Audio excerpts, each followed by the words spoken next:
আসসালামু আলাইকুম। সবাইকে জানাই আন্তরিক শুভেচ্ছা ও অভিনন্দন। সবাই কেমন আছেন? ভালোই আছেন আশা করি। আমার আগে অনেক বড় কবুতর খামার ছিল। কিছু কারণে বাসায় কাজ করেছি কারণে কবুতর খামারটি ভেঙে দেওয়া হয়েছে। কবুতর সবগুলো বিক্রি করে ফেলেছি, আর কিছু কবুতর মানুষে নিয়ে গেছে। বর্তমানে কিছু কবুতর নিয়ে আবার একটি রুম বানাইছি ছাদে। আলহামদুলিল্লাহ, সবাই দোয়া করবেন যেন কবুতর খামারটি আগের মতন হয়ে যায়। কিছু কিছু কবুতর নিয়ে শুরু করলাম। কবুতরের কিছু জাত এসে আপনার সবজি, রেসার,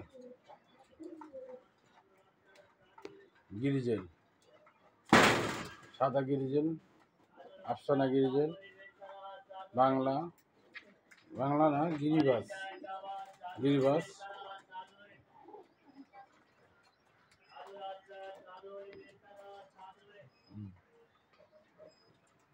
সবাই দোয়া করবেন। আর আগের একটি ভিডিও দিয়েছিলাম কোয়েল পাখি 6 জোড় আনছিলাম। 6 জোড় থেকে বৃষ্টির পানি পড়ার কারণে আমার এই চাল থেকে একটু পানি পড়ে, পানি পড়ার কারণে 3টি কোয়েল পাখি মারা গেছে। অতি দুঃখজনক। বর্তমানে 11টি কোয়েল পাখি আছে। দোয়া করবেন যেন এই কোয়েল পাখিটি ভালো থাকে। আর আমি কিছুদিন ধরে অসুস্থ, আমার জন্য আপনারা দোয়া করবেন যেন আমিও ভালো থাকি। আর সামনে শীত আসতেছে। কবুতর যারা কবুতর পালেন তাদেরকে বলছি, ভাই সবসময় পানিটা পরিষ্কার রাখবেন। এই যে আমার পানিটা নোংরা করে দিছে, পানির মধ্যে পায়খানা করে দিছে। কারণ বর্তমানে পানিটা আমি কবুতরকে খাওয়াবো না, পানিটা কী করবো, হালাই দেবো। হালাই দিলে এই পানিটা পরিষ্কার যদি থাকে সবসময়, তাহলে আপনার কবুতরে রোগ হবে না। আর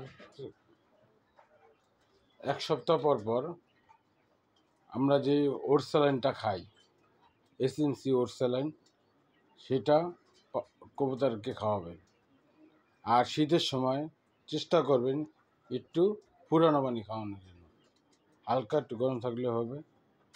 আর বাইরের কোনো কবুতর জানি আপনার খামারে না ঢোকে, এটির দিকে নজর দিলে আশা করি আপনার কবুতর খামার ইনশাল্লাহ ভালো থাকবে। সবাই ভালো থাকেন।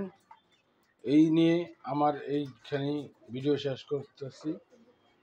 আসসালামু আলাইকুম রহমতুল্লাহ ওয়া বারাকাতুহু।